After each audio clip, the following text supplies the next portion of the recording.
Hi, my name is Chloe and I'll be demonstrating the reverse crunch today. For this exercise, you will need to get a mat and something to hold on to on the floor, such as a bench. This exercise works your rectus abdominis and your hip flexors. There is an easier version of the exercise and a harder version. I will show the harder version first and then the easier version.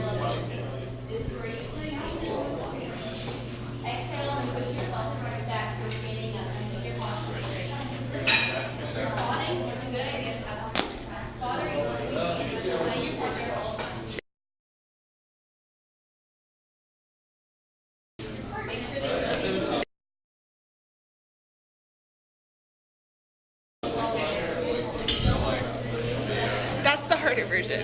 Now for the easier version.